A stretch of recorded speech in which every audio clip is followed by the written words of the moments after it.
what happened in Georgia is just an awful tragedy. And I know we've got a lot of parents and a lot of grandparents in this room. I mean, I cannot imagine, little kids so excited to go back to school. God love them. And they're at their first week back from the summer, and an absolute barbarian decides to open fire and take their lives and also a couple teachers. We gotta think about these people. If you're the praying type, and I know I am, we gotta hold them up in prayer. We gotta be hoping for the best for this incredible community, because no parent should have to deal with this. So that is JD Vance doing the thing that Republicans need to do 50 to 100 times a year. When there's a big mass shooting, a big school shooting, they need to come out and be seen to briefly talk about it as if it's a tragedy that they'll do anything to stop.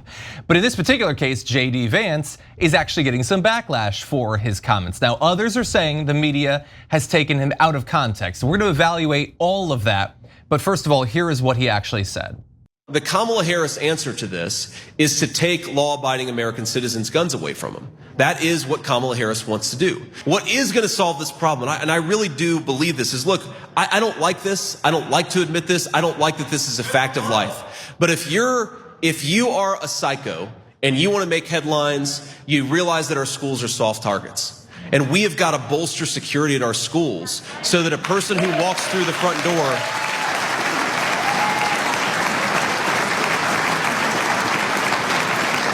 We've got to bolster security so that if a psycho wants to walk through the front door and kill a bunch of children, they're not able to. And again, as a parent, do I want my kids' school to have additional security? No, of course I don't. I don't want my kids to go to school in a place where they feel like you've got to have additional security, but that is increasingly the reality that we live in. He does the thing there, in addition to many other things that people have a problem with, where he asks himself a really easy question so he can answer it and make himself look smart. Like, do I want these things to happen? I would love him to answer a question. When the psycho, the barbarian, busts through the door, do you want him to have an AR-15 or do you not?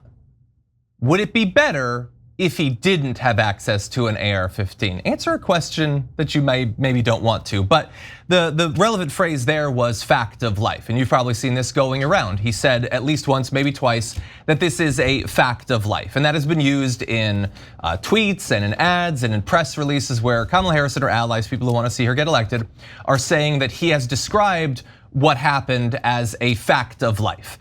And now on the right, they say that's not fair. What he was describing is, it's a fact of life that some psycho wanting to make a name for themselves can attack a school, but he's saying he doesn't like that, as if that changes that he's identifying that it's a fact of life, and also he wants there to be more security.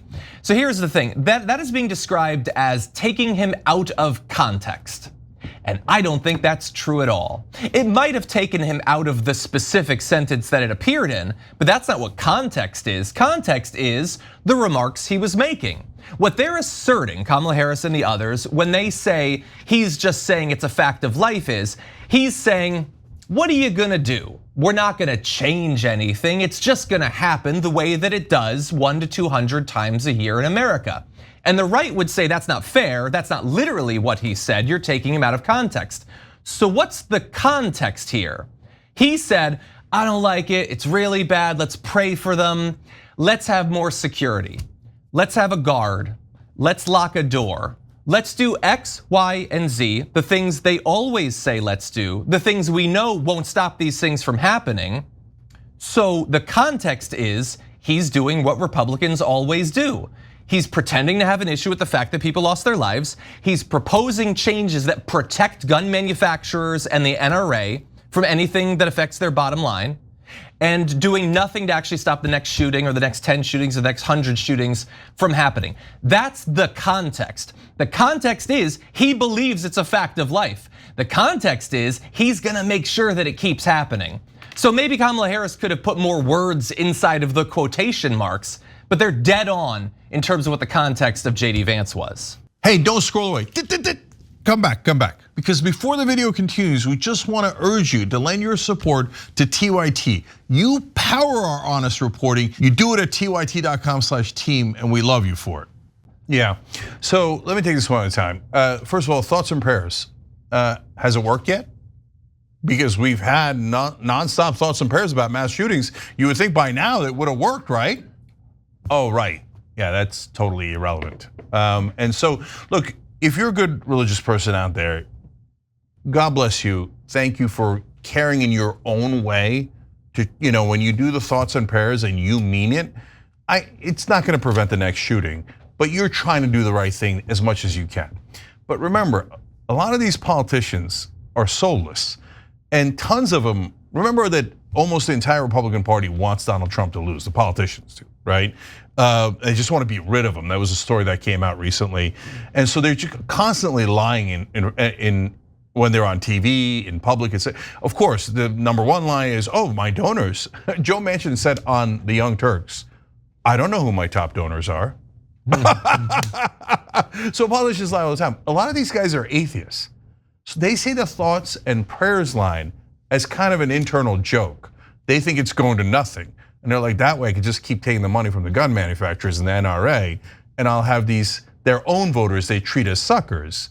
Like, oh yeah, do the thoughts and prayers. NRA, send me the check. It's really gross. Now, on whether he was in or out of context, I don't really care. So in a place where you take someone out of context, and he didn't mean that at all. If you add the last part, it turns out it reverses what he was saying, right? It was a joke and you never got to the punchline. It was sarcastic, it was this or that, right? In this case, what's he trying to say? He's trying to say, like, this is relatively normal, so I have a new plan so that it's not normal. I'll give him the benefit of the doubt there, right? And my new plan is, let's just turn the country into a giant militarized state where there's men with weapons in front of all the doors. And first we'll start with the schools, and so we'll scare the crap out of all of our kids, and they'll have to walk past weapons every day like they live in some developing country from the 1960s with, that at any point there could be a junta, right? And I've seen countries where there are men with weapons at the doors. They are not pleasant countries, okay? And so the idea is, as usual, let me help my donors, and instead of having less guns, which would actually help, let's do more guns. And it's not, and they always do this lie of, hey, if you want to do any gun control, like, hey, red flag laws if there's a mental health issue, or if there was violence before, or somebody had posed a threat before. They're like, you're gonna take away all of our guns. No, brother, we're trying to have a reasonable discussion here. What amount of gun control should we do, okay? So how about just registering your gun, which allows us to track when a murderer uses a gun. In fact, an overwhelming majority of gun owners are in favor of that because they don't plan to commit a crime with their gun. The only people that are against it is the NRA because they want the guns to go to the bad guys and be unaccountable, and then the good guys panic and they buy more guns, etc. So it's overwhelmingly favorable. Should we do that one? You're trying to take away all of our guns. No, you're lying. You're totally, utterly lying on behalf of your donors. And yes, a little bit of this gun culture that's lost its way. But overall, the Republican solution is either absolutely nothing, or moronic ideas like teachers with guns, only one door at the school, like as if doors are no, guns aren't the problem, doors are the problem. That's what that dumbass Ted Cruz said last time. Or was it 7 mass shootings ago? It's hard to remember. And does it look like the Republicans have proposed a single thing that protects your kids? So a lot of yapping about when it's, oh, I'm pro-life, I care so much about the kids. Oh, they murdered your kids in a school? Who cares? I don't want to do anything about it. Oh, I care so much about kids. Well, how about the kids in Gaza? Who cares about them, man? I just want to control women's rights. Get out of here. They never, how about mental health? Always talking about, oh, it's a mental health thing. It's not the guns, it's mental health. As if we're the only ones that have mental health issues. The entire world has a certain percentage of people that have mental health problems. But okay, put that aside. Did you propose to increase mental health funding so we can fix the problem that, as you claim, is the #1 issue? Good news, it did get proposed. All the Republicans voted against it. These Republican politicians are 100% liars. So you don't have to take them out of context. You can put them in context and they will tell you something vicious, stupid, and a total lie. I mean, I think that's, listen, here's my problem with this context conversation.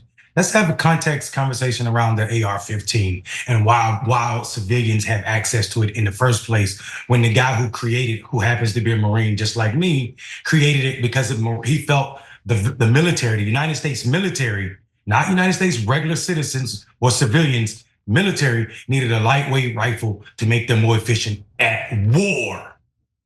At war. So we continue to see people being killed in schools by a machine that was created to be more efficient at killing at war. At war. And that's the context in which we should be having this conversation. But much like John said, JD Vance or no Republican will ever ask them that question because it will cost them the badge of honor that comes along with having an A rating from the NRA. The idea that people in this country continues to blame people with mental health issues every time there's a shooting is dastardly to me. Just as you said, we are one of 190 plus countries in this world. There are people with mental health issues all over. They just don't have access to guns like we do. We don't have the gall to address our gun problem, and so we don't. Australia had one mass shooting and immediately addressed it, and they've not had another one since. Sweden locks up, you can own a gun in Sweden, but they lock them up in a community center. You cannot take it home overnight. They don't have the gun problem we do. Japan don't have the gun problem we do. It's an American thing to own these guns and kill other Americans with guns because that too is as American as apple pie and baseball. Yeah, you got into this. I love that we continually act as if we're the only country that exists. There's no other society. There's no examples we can learn from. As if we're not surrounded by close to 200 other countries, none of whom have the sort of mass violence, school shootings and all that we do. And as you point out, they have music, they have video games, they have doors. Like, does anyone think that if you were to go to Japan, it's like to get into the school, there's like a little tube like this, that's the only way in, and the rest of it's just mithril all around? Who thinks that? What is the actual difference between us and them? It's not mental health, as you said. That's a human thing. It's everywhere. It's just the guns. It's just the easy access to the guns. If you can't get those guns, you can't do the crimes that those guns enable you to do. This is the simplest thing in the world. And so much money and effort on the right goes into getting people who should be thinking about the safety and security of their kids and their loved ones to instead buy these lies and to follow a squirrel down to more doors or a security officer or whatever. It's insane. So to be fair, John, it might be the video games. Japan doesn't have any video games, right? Okay, all right, I'm gonna give the last word to Gary Cooper, one of our members. I love our members, I love making them part of our show. Hit the join button below the video on YouTube, become one of our members, be part of the show. Gary wrote in on a much lighter note about JD Vance. Vance always sounds like a squid who's trying to imagine what life for humans must be like and giving advice based on those assumptions. That is like a really weird way of putting it, but it's also hilarious. And now I can't get the squid out of my head after I read that, Gary. So from now on, whenever I see JD Vance, I'm gonna be like, imagining the squid in his head going, what would humans do? Nice job, way to be, guys. Members are part of the Young Turks. We're not the Young Turks, you're the Young Turks. Thanks for watching the Young Turks, really appreciate it. Another way to show support is through YouTube memberships. You'll get to interact with us more. There's live chat emojis, badges. You've got emojis of me, Anna, John, JR, so those are super fun. But you also get playback of our exclusive member-only shows and specials right after they air. So all of that, all you gotta do is click that join button right underneath the video. Thank you.